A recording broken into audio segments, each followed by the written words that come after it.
Good afternoon, everyone. Today is Saturday after Ash Wednesday. We're in this beautiful season of Lent. And today at 10:30, our parish celebrated first reconciliation with our young parishioners. Isn't that a nice event when you see these young children prepare to meet Jesus in the sacrament? It's always very uplifting. I know it is for their parents, for their family, and for all that gather. So we continue to celebrate the sacraments, as you know, even amidst COVID. We follow all the regulations and we celebrate the sacraments, whether it's first reconciliation, whether it's first Holy Communion, whether it's confirmation, whether it's the sacrament of holy matrimony or anointing of the sick. We do this because that's what we're called to do as a church, right? But in a particular way, today, we celebrate first reconciliation with these young parishioners. And I said to the boys and girls, how beautiful this is in the season of Lent. Because Lent is all about conversion, turning away from sin and turning to God, to leaving those things behind that are not what we are called to be as people who are made in the image and likeness of God, but to take on those qualities which are of God. That's most important. And their mom and dads are the first teachers in the ways of faith, aren't they? Mom and dad, as St. John Paul II would say, they're the pastors of the domestic church. They're the ones who cultivate, teach, and shepherd their children in the ways of the Catholic faith to follow the gospel message as true disciples of Jesus Christ. Well, it was so nice to gather them all together and to celebrate this sacrament. We had several priests available to help us with confession, and it was beautiful. We began with the Liturgy of the Word, hearing God's Word, how redemptive God's Word is, and to respond to that invitation of redemption. And how do we respond to redemption? By always humbly coming before the Lord, pouring out our soul to Him, asking Him to forgive us our sins. You know, when we journey through Lent, we're looking at those areas of our life that are not in union with gospel values, that those things that are against what we're made of in His image and likeness. So pride, covetousness, lust, anger, gluttony, envy, sloth, the PC-lages, P-C-L-A-G-E-S, PC-lages. Will you remember that? Because I think it's good for you to remember PC-lages, because it helps you to say, okay, what area do I need to make sure that that's out of my life? Well, I need to go to confession first. I need to recognize it, name it, claim it, and give it to God so that He can get rid of it. But now the journey begins during these 40 days of how God is going to teach me as that beautiful teacher, the master teacher, how He's going to teach me how to make sure that that stays out of my life. See, at the end of Lent, we're not going to go back to those bad practices, right?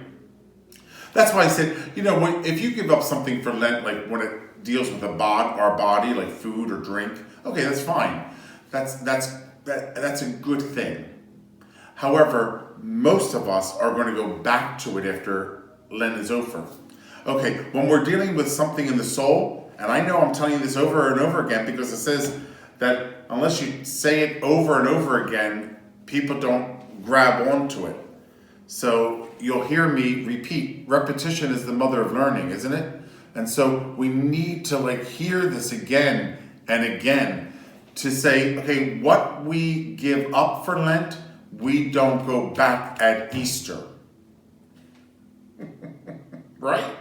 What we give up for Lent, we don't go back when Easter happens. Now, like I said, for the body, no biggie, because it's not going to be a make or break deal for your salvation. But for the soul, absolutely. Absolutely. So, we have to go to confession, everybody. So, did you go to confession yet? How long has it been since your last confession? Can I tell you the 5 steps in making a good confession? Do you know the 5 steps? I must be sorry. I must know my sins. So I have to start in this direction of being sorry.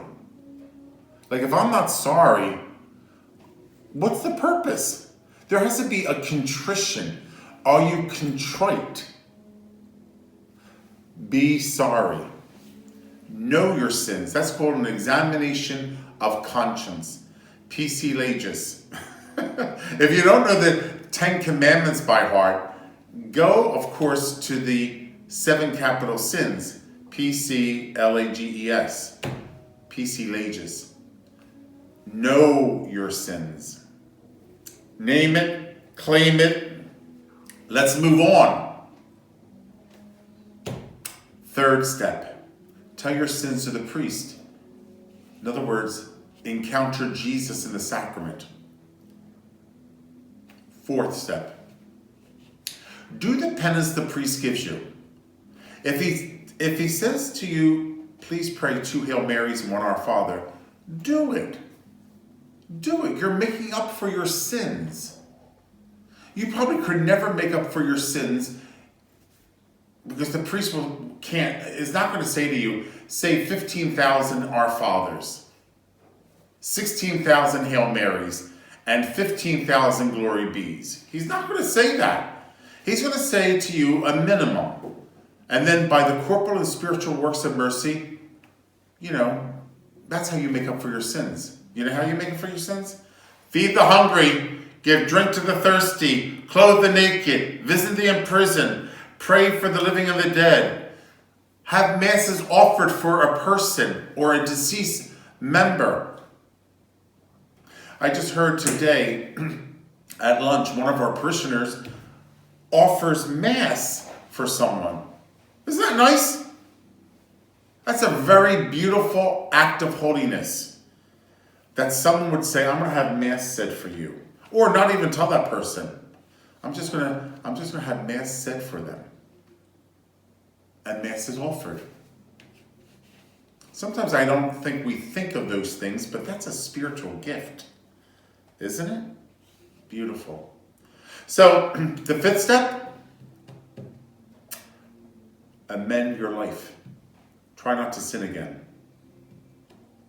So, 5 steps. Be sorry, know your sins, tell your sins to the priest, do the penance the priest gives you, and try not to sin again.